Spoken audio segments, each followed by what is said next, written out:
قیمت تمہارے دل میں آئے اور اس پہ پھر عمل کرنے کا عزم کر لو.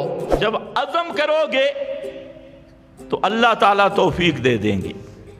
یہ اللہ تعالیٰ کا قانون ہے.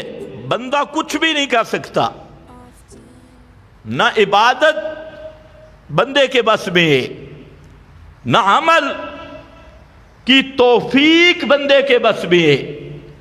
عمل کی توفیق بھی ملتی ہے تو اللہ رب العزت کی طرف سے، عبادت کی توفیق بھی ملتی ہے تو اللہ رب العزت کی طرف سے. تو بہرحال اس سے معلوم یہ ہوتا ہے کہ اپنے گھر بعد میں اور توحید کا مرکز پہلے.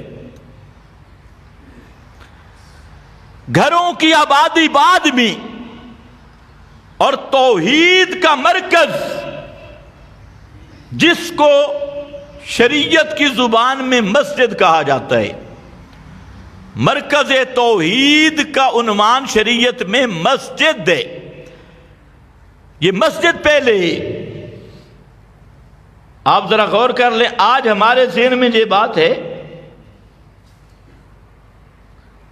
گھر کی اہمیت زیادہ ہے یا مسجد کی؟ یہ سوچنا ہوگا. مسجد کی اہمیت نہیں رہی، مرکز کی اہمیت نہیں رہی، مسجد کے ساتھ تعلق نہیں رہا. اس لیے آج یہ قوم تباہ و برباد ہو رہی ہے. حالانکہ یہ وہ قوم تھی جو مسجد میں بیٹھی ہوتی تھی، اور روم، فارس، عجم ان کی مسجد میں بیٹھنے سے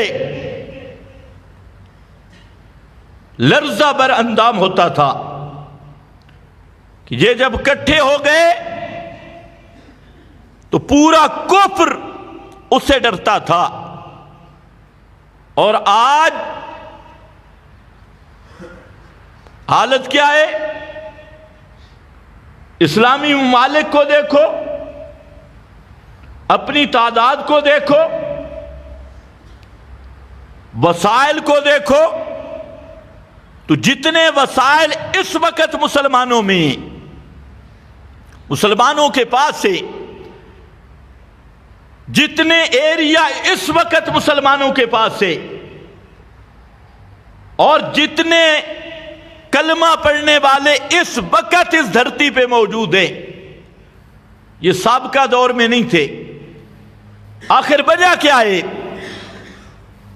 کہ وہ 60 آدمی لاکھوں کے لشکر سے ٹکرا رہے ہیں، اور لشکروں کی صفیں الٹ دینے والے، اور چند عرب سے اٹھ کر روم پر چھا گئے، فارس کے ٹکڑے کر دیے، یا آپ کے افغانستان کابل تک آ پہنچے. کابل کا ذکر ہے ابو داؤد شریف میں، افغانستان والا کابل، یہاں تک آ پہنچے.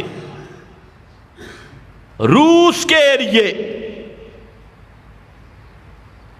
عجم کو لتاڑ کے رکھ دیا.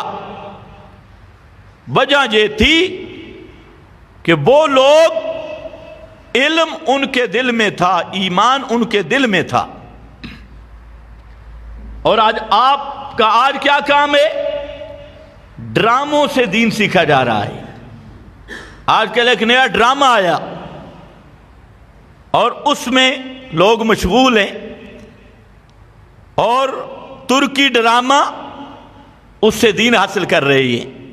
جب اللہ قوم پہ ناراض ہوتا ہے تو پھر ایسی لعنت کی طرف دلچسپی بڑھتی ہے. اور اس ڈرامے میں ہے کیا؟ وہی زنانیاں، اور اس میں پیش کیا گیا کہ پہلے مجاہدین جو تھے وہ بھی زنانیوں کے عشق میں جنگیں لڑتے تھے. یہ تصور دیا گیا. اور وہی بے پردہ لڑکیاں اور صوفی ازم